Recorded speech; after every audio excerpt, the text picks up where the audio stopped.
and welcome to TSP Weekly. This is your tech startup podcast for Monday, February 23rd, 2015. Today we are back home at Communitech for a recording. I shouldn't say home. It's not really our home, but it feels like home. Yeah, it feels like home. We are, back in Kitchener. We were in Guelph last week. I hope you guys didn't miss our episode with Holly Hall at Innovation Guelph, and we're hoping to bring some more of the Guelph startup scene onto the podcast. But in the meantime, there are lots of people to talk to here in Kitchener-Waterloo, and we've got some great guests here today, which I will introduce in just a minute after we introduce ourselves. So, my name is Darren Conley. I'm a local tech entrepreneur here in Kitchener-Waterloo. With me, as always, is my wonderful co-host, Mr. Stephen Campbell. How are you today, Stephen? Ignite, empower, and innovate. Uh-huh. Those are my 3 words for today. You seem full of buzzwords today. I'm always full of something.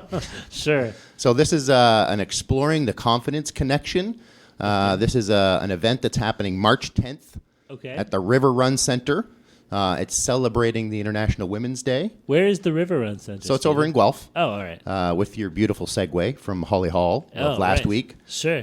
So go to innovateguelph.ca. You can find out more information about it. Going to be an awesome event, so I'd encourage you to check it out. Sounds great, man.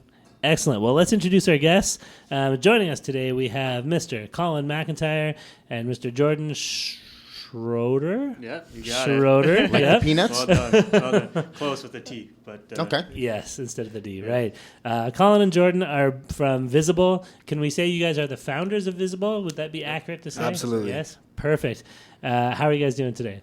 Very good, thank you. Excellent. It's great to be here. thanks for having us. Great. We handed out some Tic Tacs before we started, and I think it seems like you finished it off. Oh, you took it out. I was going to say that was record time. No. Right. Couldn't have those clunking around in my teeth. Yeah, it's true. You got to be careful. You guys got any buzzwords for today? What's your focus? What's going on in your heads today? What's today all about for you? Today is about dedication. Dedication. All I like right. that. Yeah, that's not Dedicating even, to something that you believe in. That's not even super that. buzzy. That's just a good idea. But, no, that's excellent. So listen, you guys got a startup called Visibull. You've been around for a little while, I think. Yep, 2.5 years now. 2.5 years. So that's, you're a little bit seasoned in the startup world. Tell us first, what is Visibull? What's Visibull all about? So Visibull is a web application. It's a content management system for digital signage. Okay. Digital signage, in case you're not familiar, is the term that describes posting up content on big displays for the purpose of messaging and advertisement and whatever else you want to do. So where would you see the type of digital signage that you guys are dealing with? Where would you typically find that, or where would the average person encounter signage like that? That's a good question. So when you walked in here today, you may have seen an array of microtiles at the front lobby there. Right. That's an example of our software in use. Okay. And just behind you, there's a display in the mentor's corner there using our software. Okay. So that's a use case that we can refer directly to, but in a general case... So you don't have to own an array of microtiles to use this, do you? Absolutely not, no. I'd love to own an array of microtiles. I passed that walking in. I have to go check that out. Yeah. That sounds really Yeah, cool. you actually passed 2 different arrays of microtiles. There's a 4x4 or possibly a 5x5 at the front desk. Right. And then if you look to your left from the front desk and up, you'll see an array of, I think, 12 of them in one long and skinny row. I have seen those. Yeah, Right. so they're actually all over the place. And Yeah. I rarely and look many up more unless buildings. Darren's spotting me because I Tend to walk into things. So would we also see like Visibull's type of digital signage? I think of places too, like in the mall where they have displays maybe at the food court telling you the weather and the news and the maybe some specials that are going on in the mall that day, something like that. For sure. Yeah. That would be a great use case for sure. So if you can picture any sort of building, whether it be a retail environment or an internal network of some sort, at the university, we have a pretty large presence at the University of Waterloo. So they have displays all over the place, hundreds of them, in fact, in many different buildings and departments. On campus, and they use those to push out messaging and advertising related to anything that they want, pretty much. So staff and faculty and students submit advertisements to the communications team, and that communications team uses our software to push out those ads to any sort of display on campus. Okay, cool. And so what does your software do? If I was one of those communications guys and I'm like, all right, I'm going to use Visibull to get this done. We have a new ad for TSP Weekly. We need it on every monitor throughout the campus. Yeah. So what am I looking at when I sit down and log into your interface? Okay, so when you log in, you're presented with a dashboard that gives you quick access to all the important features of the application. The best part of it is the editor, though. Actually designing the content for the displays is kind of our best feature, our proudest feature. So the communications guy or the graphic design co-op or whoever happens to be at the application can open the editor and create content, really nice, beautiful, engaging content in a very, very short period of time. So we've designed it in such a way that it's a drag and drop sort of interface that lets you drag and place widgets all over the display. And these widgets range in every kind of purpose, from weather forecast to a photo gallery to a media player to, I don't know, Jordan can probably hint on a couple of our bigger ones. Yeah, all sorts of social networking feeds. Anything that you can do on the web. We make an effort to integrate with as many things as possible, because an ad could be really anything. It could be your traditional image that somebody uploads, designs in Photoshop, or it could be just even somebody else's Twitter feed. So it can really be anything. So we try to support as much different web content as possible. So you could put up like the picture, a slideshow basically from an Adobe Creative Suite, or you could actually put up a live Twitter feed. And would the Twitter feed be refreshing itself? Yes, it will update itself, and you can even do both. Like you can section off some of the content, dedicate that to a Twitter feed. That's a very common use case. And then the other is just a slideshow of galleries or of images.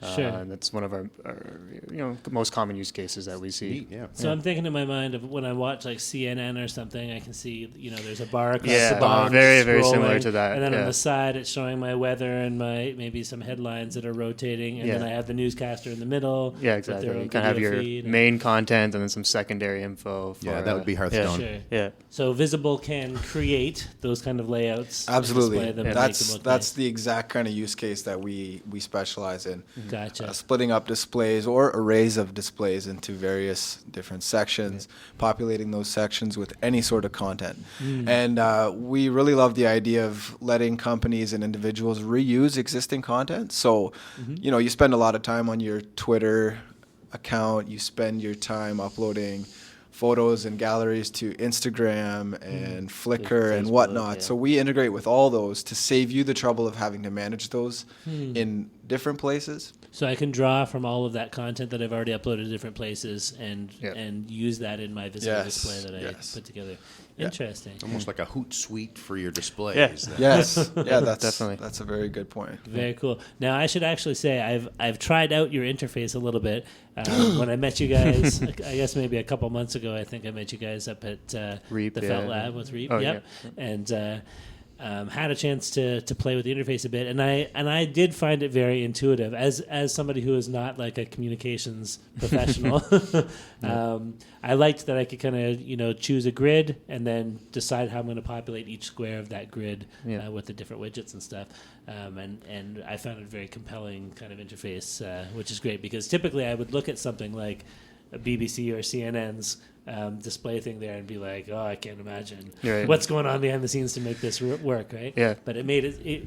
I'm sure it's not very simple underneath the hood, but you guys made it seem very simple. That's the idea. That's the magic of it all, right? Yeah. So, no, I mean, being a small startup, we don't have the resources to even train, so it's just beneficial for us to make it as easy as possible so anybody can just jump in, minimal to no training, and just put up some really nice content. So that's kind of our main mission statement, is to make that, and that's a lot of the feedback that we got is that we currently get is just how easy to use the editor is, and that's been our main focus for the product mostly.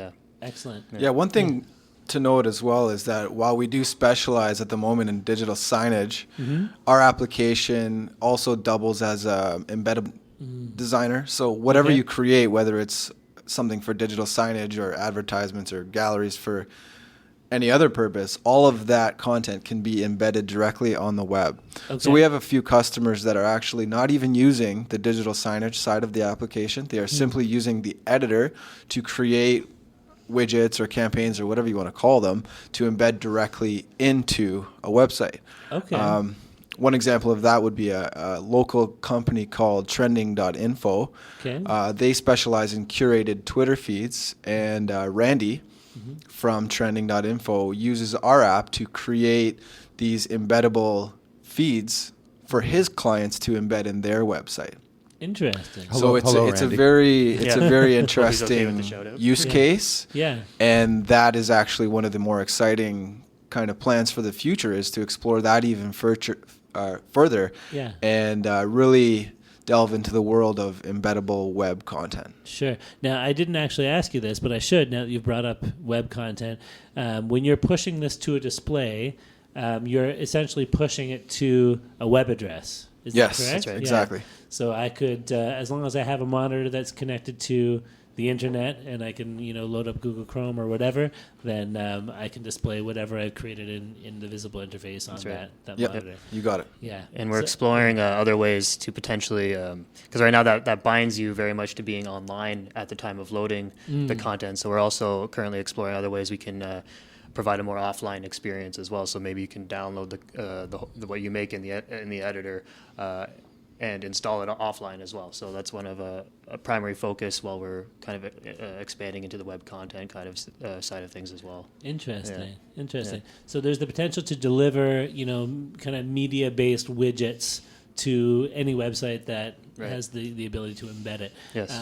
Now, there's a lot of questions I want to ask, but let's let's start with you guys first. So, what roles do you each play in the company? So Jordan is heading the technological development of the application. He's in charge of the infrastructure and the way things are built and kind of leading the development team. There's another individual, Corey, who is in charge of our server infrastructure. He helps make sure that our application is stable, secure, always online. That's a pretty important one. Sure. And myself, I kind of work on the business development. I also do a lot of development itself. I'm more of a front-end guy, so I develop a lot of the widgets themselves that get plugged into the editor. Okay. I'm these days kind of wearing a lot of different hats, focusing on sales, focusing on talent, finding talent for us to acquire, for us to add to the team. And eventually we'd like to build out the roles a little further, but for now we're kind of just wearing a lot of different hats, and Sure. it's a small team doing a lot of different things. Yeah. It's Now, mostly just the two of us working full time, so you can Okay. imagine there's lots of hat exchanges and all that kind of stuff too. Okay. So, So you got you two full time. You have Corey involved part time. yeah, we have a He's an couple- advisor, Yeah, mainly. he's an advisor. advisor, and then do you have any other employees or co-op students or people that are on board as well? Or Yep, we have two at the moment. Okay.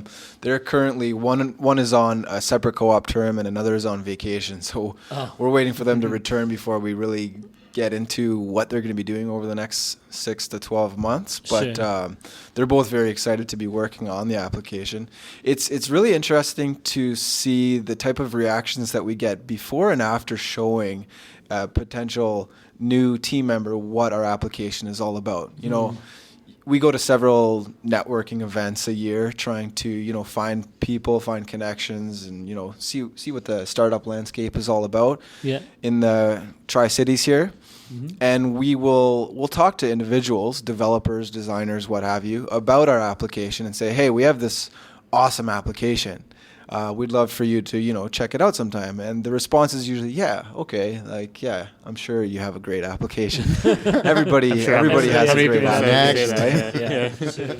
And then, a week or two will pass, and then we'll finally get a chance to sit down with those individuals. And the response that we get, we've seen people do complete 180s from saying, yeah, I might be interested in some contract work to what do I have to do to get some equity in this company? What do I have to do? I will volunteer for 6 months if I have to. I am very interested in, moving forward with you guys. So it's really nice to see that kind of positive response when we do get a chance to show people our application. Because obviously we think it's great, but it's really nice to see other people think it's great as well. Sure. Share that vision. Yeah, exactly. Absolutely. Now, it sounds like you say you've been around for 2.5 years, and I want to get more into the story of how you guys got started. But just before I ask that, it sounds like you are already kind of around. That there are people in town that are using your guys' application and stuff. So how many customers, if you're at liberty to tell us, how many customers are currently using it, and are you guys in the revenue positive territory yet, or?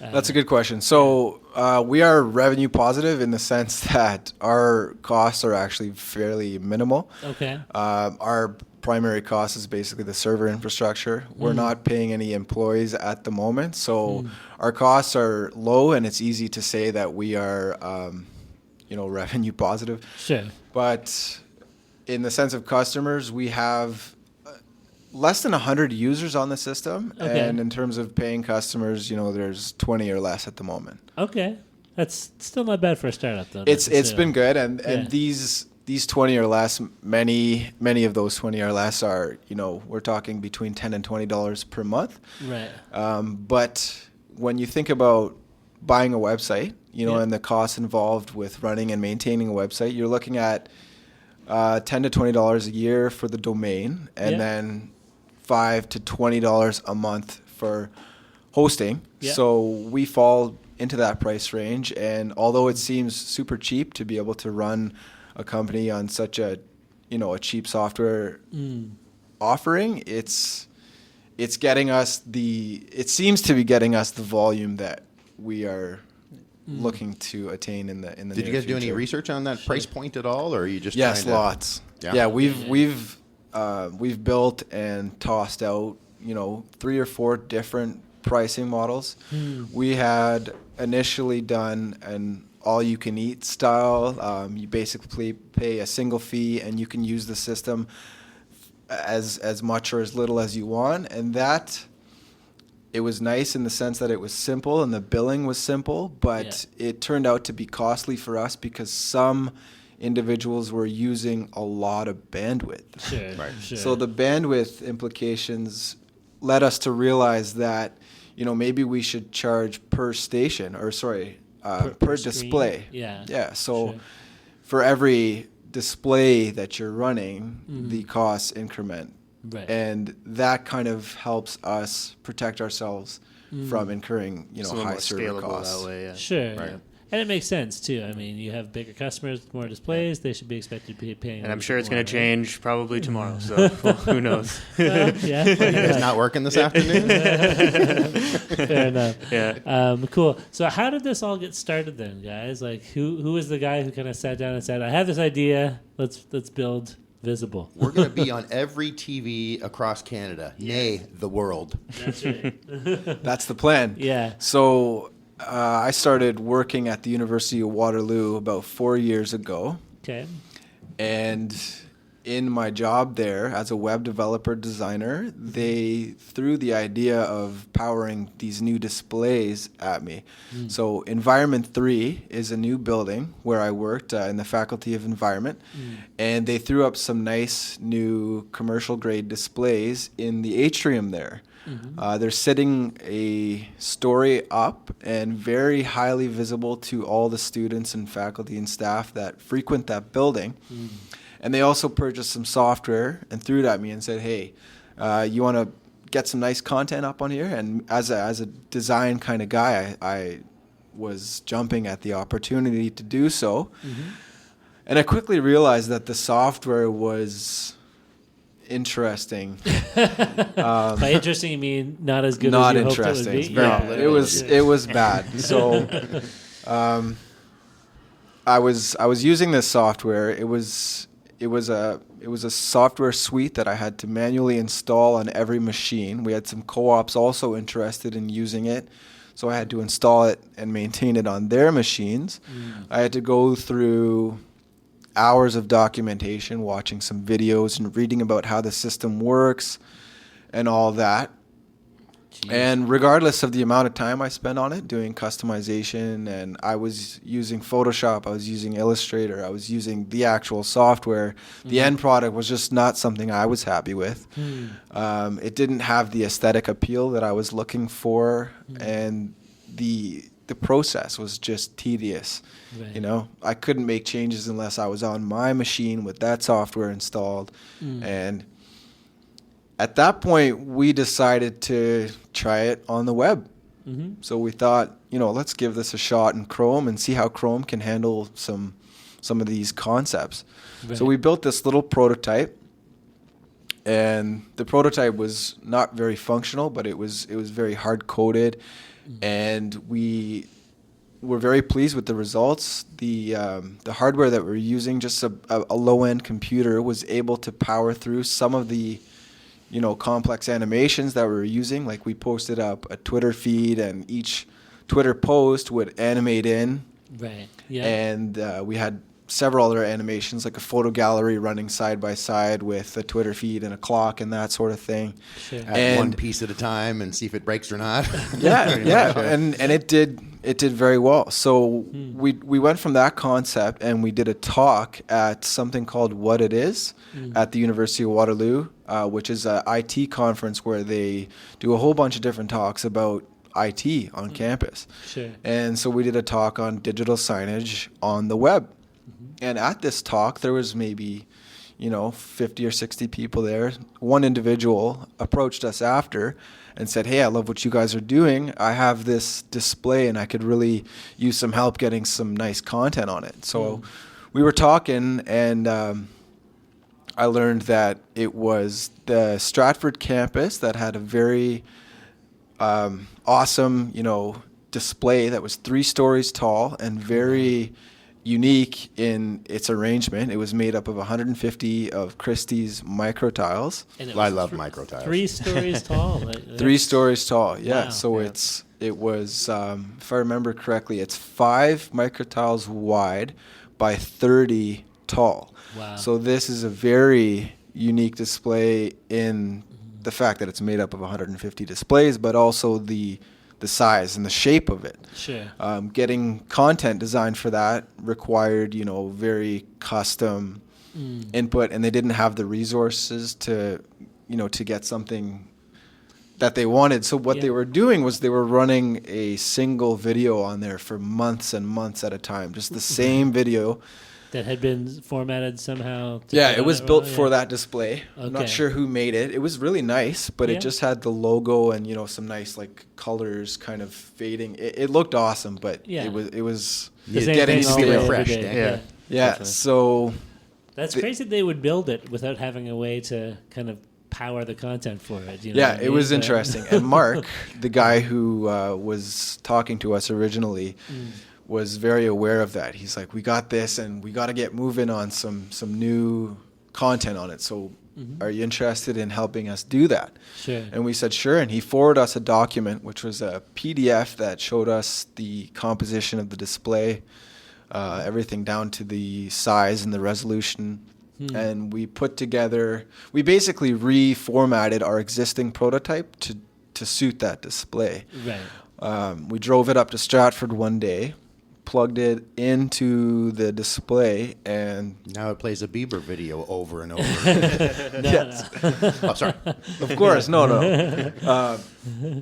We plugged it in, and the response that we got was very encouraging. So they said Okay. they loved it, and you know And it worked like as soon as you plugged it in? No It did. glitches, Yeah, no it worked bugs? great. No, So wow. if I remember correctly, we split the display into 5 or 6 different widgets, and I have some photos of this somewhere, but we had a clock taking up a large section of it. Sure. We had a weather forecast, a YouTube playlist. What else was on there? Do you remember, Jordan? Probably Twitter as well. Yep, Yeah. a Twitter feed for sure. And when we, you know, played it and we got the response of, you know, the individuals that were there and some of the other patrons in the building, they said, "Well, what's next? Like, we want to start using this." And we said, "Well, this doesn't really work. Like, you need development skills and you need design skills, and this is just a prototype. It's far from a usable product. Yeah, it was just an HTML file. It's probably a hard-coded HTML file at that point. Yeah. Right? There's no back end or anything. I remember manually defining each widget to take up an exact percentage of the screen, trying to make sure that the content lined up with the borders of the microtiles. A little tweaking happening there, and yes. Another inch. Oh, a little back a little bit. Oh, got it. So, a family friend of mine at that point is when we got him involved.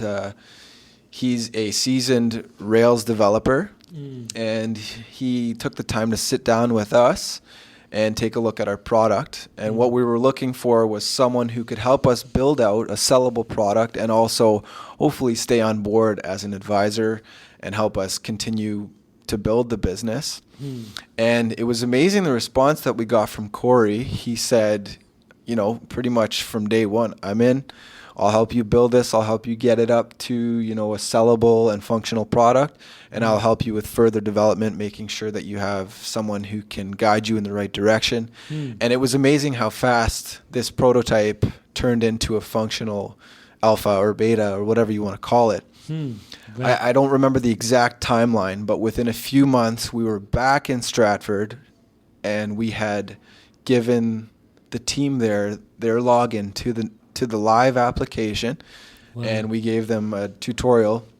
If we were able to pull that up today, I think we'd all have a good laugh. It was in the sense that the user interface just needed a lot of work. Sure. Like it was a functional application, but also very very bare bones. Yeah, exactly. To get a final what we call a campaign onto the display.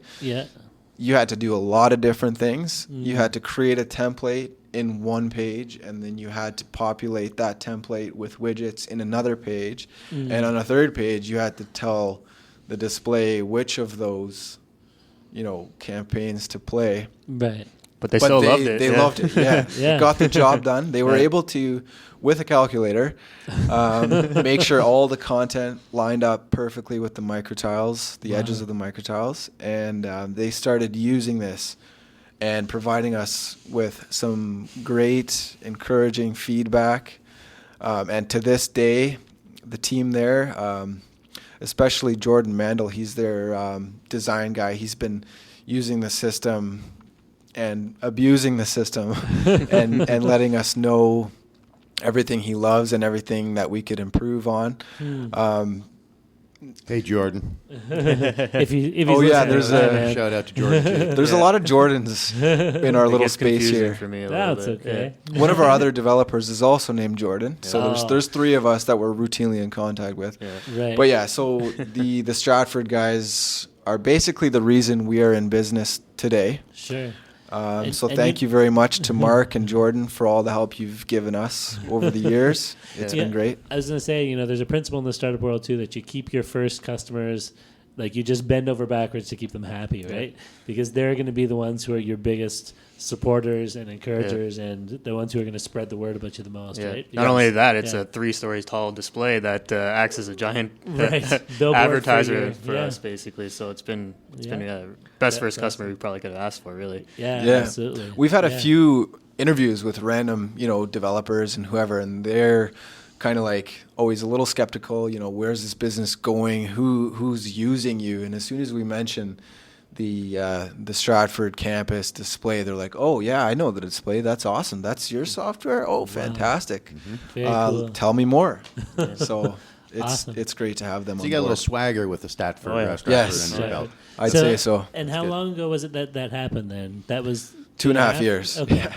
That's pretty much when we got started. So in that 2.5 year span then, how have things changed from the time you delivered some, like of course the software has evolved to a certain extent, right? You've got more widgets, maybe the user interface is a little more intuitive. Yep. But as far as the startup itself or the business aspect of it, have things got busier and busier? Have they, have you had to learn any really hard lessons along that path? Or big definitely pivots that you've done where you're like, we're going to be this, and now we're, oh my God, look at this opportunity. I think the biggest thing that we've learned is that if you're going to dedicate yourself to something, you got to actually dedicate yourself. And what we've been doing for the past 2.5 years is building Visibull alongside as a kind of secondary hobby to our full-time jobs.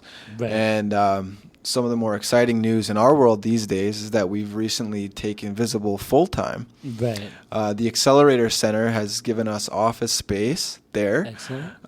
And we have access to a lot of different mentors and facilities there that have really been helping us move forward. So we've been full-time now for going on our 3rd week now. Oh, only recent. 3 weeks Yeah. full time. Yep. Wow. Only 3 weeks. So you haven't hit the wall of raman noodles yet. No. You still have food in the fridge. Not yet. I but did it's coming. bring Yeah. 3 It's coming. cans I of bet soup Yes. today Sure. as little backups. But Wow.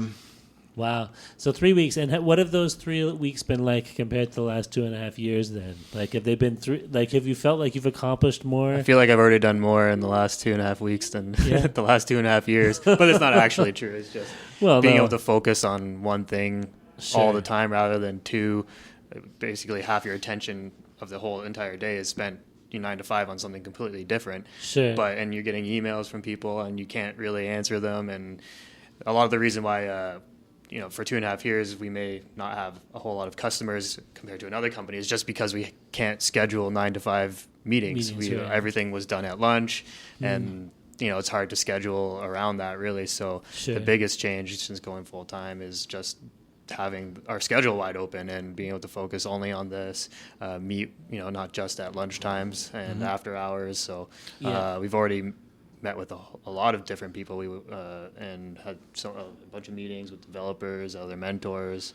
So and we it's can been good, respond to support requests right away. We don't have to wait until we were working honestly 60 to 80 hour weeks with the combined 2 jobs. Wow. And it's nice to have a little bit more Sleep? time back, some more sleep. I don't know if we get more sleep, but at freedom. least it's At least you don't have to divide your exactly. brain or It's- something, you don't right? have, exactly. Sure. Now we're losing sleep over what are we going to build next, and how are we going to monetize this, and how are we going to market this, and Sure. those are the questions that I don't mind losing sleep over. Right. Right. Yeah. So Now- you guys sort of have the airplane on the runway, and it's fueled up. You've got some momentum. What's the runway look like for you guys? Like, you're 3 weeks in. Do you have 6 months to go at this until you kind of decide it's going to crash or take off, or is it 2 years? 6 months is pretty much the numbers we're looking at now. We have several different funding opportunities in the works. Right. And if any of those materialize, we will be able to extend our runway by another 6 months. And that would be assuming that we got no sales. And of course, we're going to get more sales. So the next 6 months is actually looking pretty exciting for us. We are in the middle of rebuilding the editor, which is like I said, our kind of bread and butter. Core of the product. Baby. Yeah. We're rebuilding it from scratch with a whole new vision in mind. It's still going to be great for digital signage, but the number of other applications it's going to have is very exciting. We've partnered with a local digital solutions company that basically uses our existing application to provide their clients with digital solutions. Right. Want to say hello to anybody or do a shout out at all? Yeah, so the company is called Deep Realities. Oh, yeah. I know them. Oh, do you? Okay, good. We might at some point have them on the podcast as well. Awesome, I hope you Jennifer do. Janik, I think. Yeah, And, yeah, Jennifer, they've been fantastic so far. Yeah. Also giving us a lot of good feedback. And in terms of the new application, we're putting a very heavy focus on interactivity. There's a lot of new technology coming up, new startups that are developing hardware that's going to introduce brand new and exciting ways to interact with our content. So we're rebuilding this from scratch, separating data and interactivity out of the. Actually, if I let Jordan kind of explain this, he'd have a better idea of the technological implications. Yeah, I'll here. try to sum it up. Just it goes with learning, and over the last 2 years, and we've just kind of realized. Right now, most of our widgets are very much bound to the data that they pull from. So our Twitter widget is bound to the Twitter data source, but often you find wanting to display the same more or less content, but from a different data source. So we have, for example, different widgets. We have an individual widget for the Facebook feed and an RSS feed, but more or less it's the same visual representation of it. It's just different data source. Right. And that's kind of the direction that we're trying to move towards, is completely separating the data from the visual aspect of the content. So you can plug in any data source, it might be another company such as trending.info, or it might be something like Twitter, but I can build kind of the content in the UI and then just plug in a data source to the whole system afterwards. So worried you're going to get your Twitter and your Facebook? Somebody might want that though. So that's kind of what we're excited about, is solving those very front end UI problems that are difficult to solve. So hopefully we get that right, and it's going to be I'm sure there'll be a whole round of trial and error just to get a prototype of that system going too. So we're very excited about it. Sure. Yeah, one of the concepts leading us in this direction is the idea of web plugins and themes in the online marketplaces doing very, very high volume sales. If you look at websites, marketplaces like Envato, Theme Forest, Code Canyon, they are online marketplaces where you can purchase content and themes and plugins for use in your website to apply to your WordPress site or to your Drupal site. Sure. For example, you can go on and search for a photo gallery, and you are presented with hundreds, literally, of different photo gallery alternatives. All different styles. Different makeup, different technologies. Yeah. And you can purchase this after you do your research and look at the reviews and the support requirements and all that. You can purchase whatever, and then what? Now you've got this plugin. You've got to install it into your website, whether it's a WordPress site or what have you. Yeah. And then you've got to configure it and finally get it up and running. And it takes a certain level of technical expertise, in many cases design expertise, to get these plugins from the marketplace to a functional space on your website. Right. And one of the things that we're excited about is the ability to create and manage all this content in one place and have it be embeddable anywhere, regardless of your stack or your technology. If it's a WordPress site or a Drupal site or a completely custom site, our content can be embedded anywhere. And it's going to be a central source, a central tool for you to make sure that all your content is kind of up to date, and you're not, spending all this time and money on getting these things from point A to point B. It's just like, hey, I need a photo gallery. I'm going to log into Visibull. I'm going to create that, and I'm going to embed it in my WordPress site, and I'm also going to embed it in my, internal other site, Sure. And it's exciting because based on our research, we haven't found anybody doing this. I've seen plugins on these online marketplaces do millions in sales. Wow. And this would be one plugin built for one platform. So, for example, a photo gallery component for your WordPress website. And that'll cost you anywhere from $10 to $60 for the basic license and upwards of $2,000 for the commercial license, allowing you to embed that technology in a commercial application. Right. And that's just built for one platform. If you want to get that same photo gallery on your other website, you have to buy it again for that other platform and, configure it. So not only is there a huge market for content, like those pictures, but there's a huge market for the technology to host that content. Yes, I'd say so. Yeah. But once you buy that, then you have it, right? Then it's going to shift to just content. So is that market going to slowly die off as every company eventually gets all that technology? Or I'm hoping so. Somebody comes in and offers it all in possibly a suite called Visibull? Yeah. Where'd the bull come from, guys? As a complete aside. Yeah. So it's a cool play on visual. words. Visibull. Yeah. I like it. Yeah. Basically just like in your face, kind of like I like it. bull horns, kind of like Yeah. I don't know. We've been you, struggling with like the whole idea of, is it two in your face? Is it bull something Shit. else? Bull.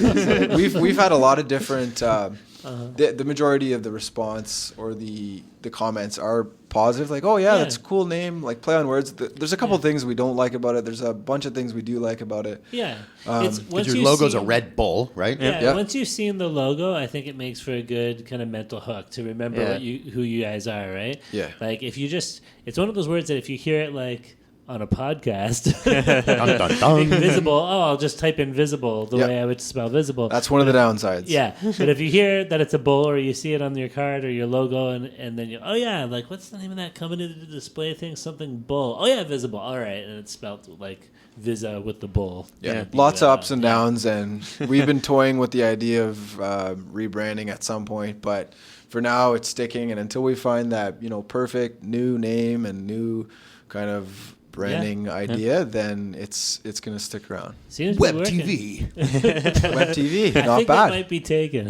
Yeah, you do think? But if you want to throw any more ideas at us, we'd be more than happy to hear them. Yeah, sure. We'll see if we can think of something. Before the podcast ends, we'll throw it out there. But, you never know. Some competitor might be listening and steal the branding up. From Somebody's us. off trademarking that right offline. now. Yeah, we'll keep it offline. Yeah, for sure. Cool. So it sounds like there's cool things in the works. The one other thing I wanted to ask is, it sounds like both of you guys are coming from a fairly kind of technical or tech savvy background with your skill set. I know you were saying, Collin, how you've had a few different hats on over the last little while.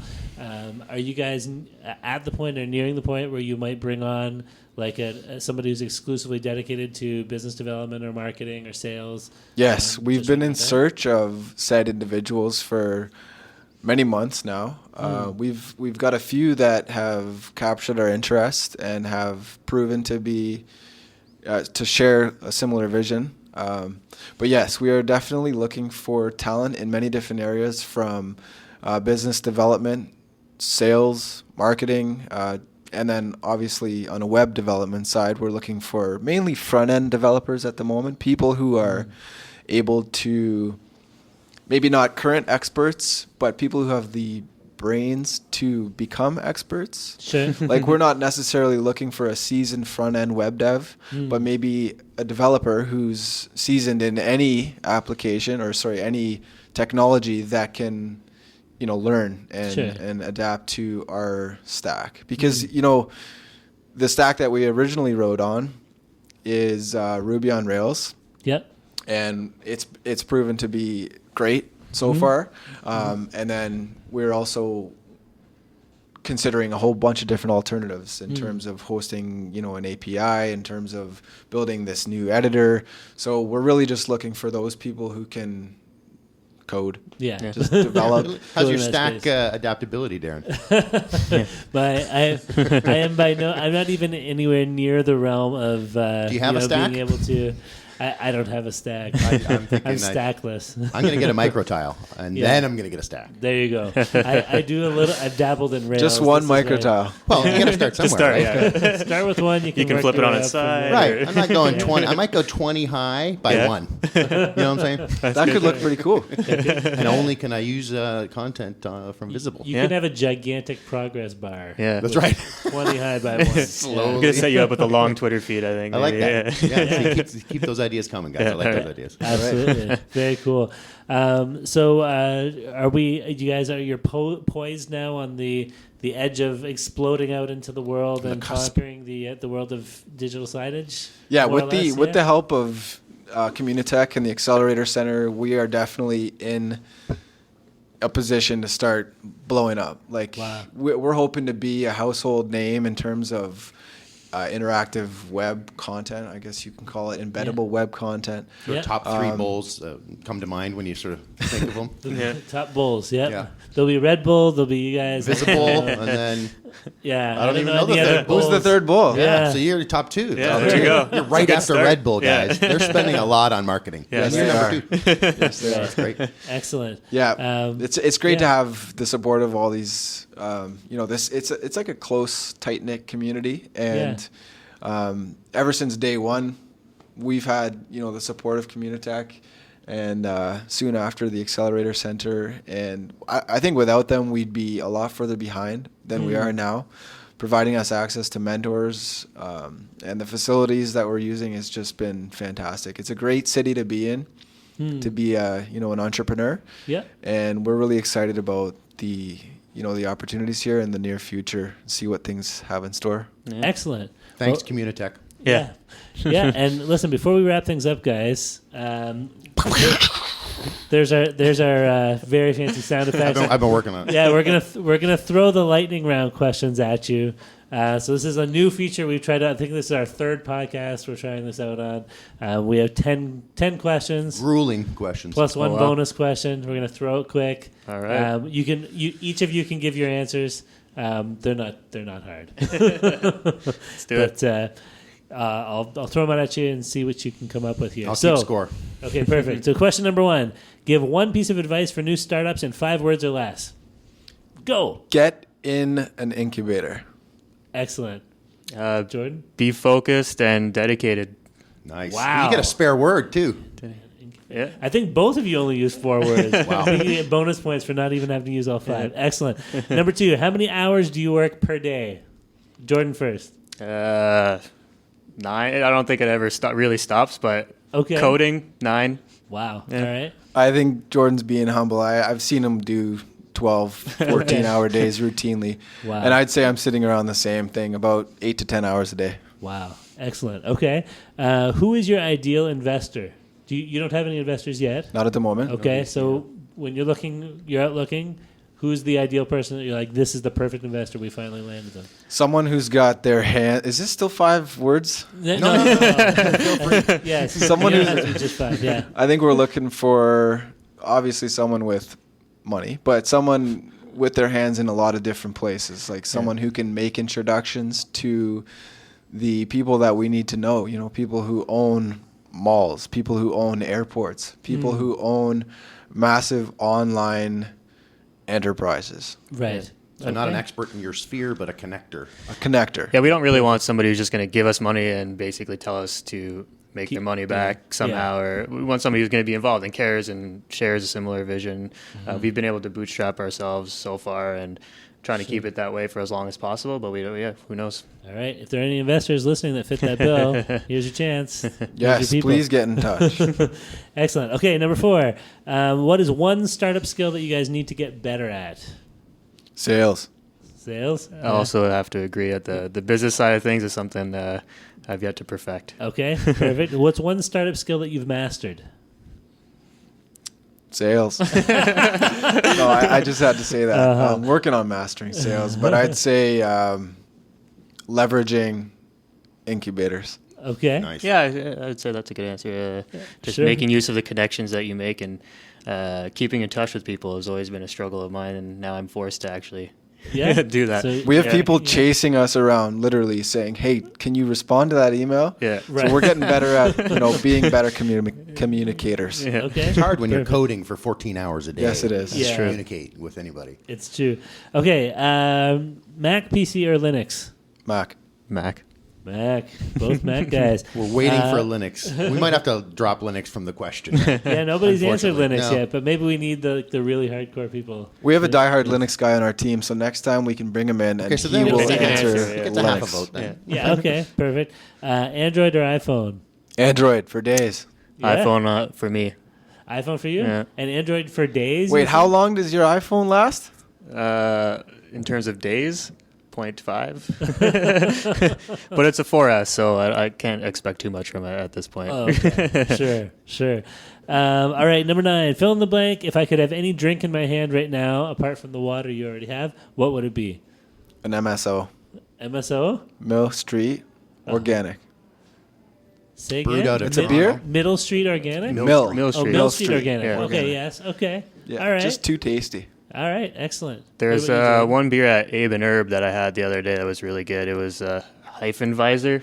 I don't know, probably. Hyphen I visor? I'm remember probably that. pronouncing that really, really horribly, so Hefeweizen. apologies, but it was a really good beer. Sounds so German. I could go for that. It does Yeah. sound Cloudy. German. It was a wheat beer. Yes. It was cloudy, Yep. yeah. So, but it was delicious. I had a beer once called Quack, Kwak, that was really, really Yeah? good. I think it was It was Belgian or something. Oh, yeah. Never They make been good the beer same since. Yeah. An impression on you. Yeah, I haven't found it again. Did you get paid to say that? No. But I was overseas at the time. I haven't found it in Canada. So if anybody finds you're Quack, listening. you can let me know.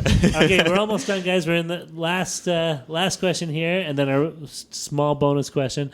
First purchase that you're going to make after your company is bought out by Google. What's it going to be? An iPhone, right? A small island outside Tahiti. Oh, all right. Can I say Google? You're going to buy Google? I don't think you can buy Google with the money they pay you to buy it. In a stunning turn of events. And just pass a check Google right back is paid over. more than they themselves are Yes. worth to buy it. Touché. All right, fair enough. And the bonus question is toilet paper, fold or scrunch? Scrunch. I'm a scruncher. Scrunch.